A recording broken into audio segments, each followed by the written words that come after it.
بسم الله الرحمن الرحیم. شروع کوم د ډیر زیات بخونکي او د ډیر زیات مهربان رب په نوم باندې. زه ګواهي ورکوم د دې خبرې چې د الله پاک نه علاوه د عبادت لایق بل څوک نشته.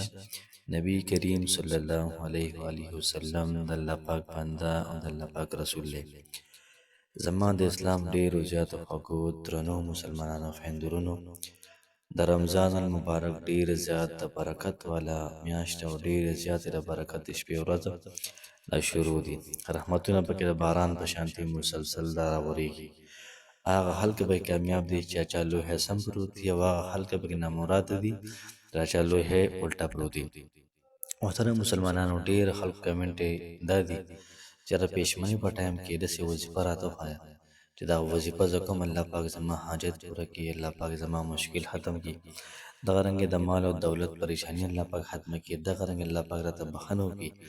راځئ محترم مسلمانانو خویندورونو، نن زه تاسو ته د پېشمنۍ یو ډیره زیاته پاورفل، یو ډیره زیاته بهترین او ډیره زیاته عظیم شان وظیفه ښیم چې په هغې سره الله پاک ستاسو حاجت پوره کوي، په هغې سره به الله پاک ستاسو مشکل ختموي، په هغې سره به الله پاک ستاسو د رشتې مسله، ستاسو دولت، هر قسم مسله الله پاک به ستاسو محترمه دا به ختموي.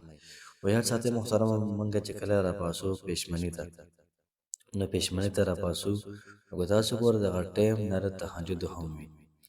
تاسو ګورئ د اذان نه مخکې 10 منټه مخکې، 15 منټه مخکې یا 15 منټه مخکې چې کوم ټایم دی، په دې کې تاسو تهجد هم کولی شئ. یا داسې وکړئ چې تاسو راپاڅېدلی او چهاردام دی او کوله روټۍ تیاره نه ده یا چای یا سالن تیار نه دی، هغې نه مخکې هم تاسو تهجد کولی شئ. برکت به دی چې تاسو یو ورځ تهجد وکړئ، نو تقریبا تاسو 80 پیرې تهجد وکړل، لکه یو قسم ده، یا 80 ورځې ته تهجد وکړل. تهجد یو پیره کېږي که نه، د ورځې یو پیره کېږي، تقریبا د سهار اذان نه مخکې کېږي. نو ته 80 وکړل، لکه تقریبا یو پیره تهجد ته وکړل، لکه ته 2 میاشتې 10 ورځې تهجد ته وکړل. نو دغه رنګ یو سړی پوره رمضان د تهجد وکړي، او چې روزانه 8 رکعات تهجد کوي، روزانه کوي 6 رکعاته کوي، 12 رکعاته کوي، 14 رکعاته کوي، تهجد کوي، دغه رنګ ډېر. ته راته ووایه چې څومره تهجد او ثواب الله پاک د انسان ته ورکوي. کوشش یو دا وکړو چې موږ باید تهجد کوو، لکه چې تهجد سره الله پاک د انسان هر قسم مسله ختموي. کله چې یعقوب علیه السلام ته بچي وویل چې زموږ لپاره بخښنه وغواړه، یعقوب علیه السلام څه وویل؟ سوف استغفر لکم ربي، زر دی چې زه به د خپل رب نه ستاسو لپاره استغفار او بخښنه وغواړم. په کوم ټایم کې؟ تهجد په ټایم کې به وغواړم.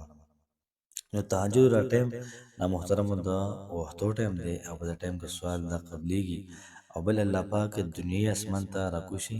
او څوک شته چې زما نه څه وغواړي، څوک شته چې ما نه معافي وغواړي، زه معافي ورته وکړم، څوک شته چې ما نه رزق وغواړي، رزق ورله ورکړم.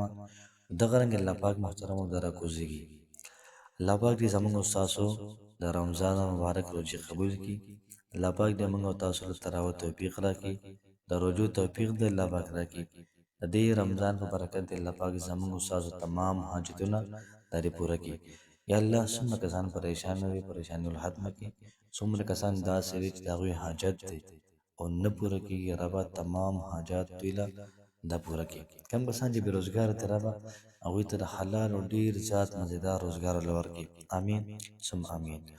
نن چې کومه زموږ وظیفه ده، نو تاسو به داسې وکړئ چې یو پیره به تاسو درود شریف ووایئ، یو پیره وایئ، 3 پیره وایئ، 2 پیره، 11 پیره، 21 پیره، چې څومره ستاسو خوښه درود شریف ووایئ.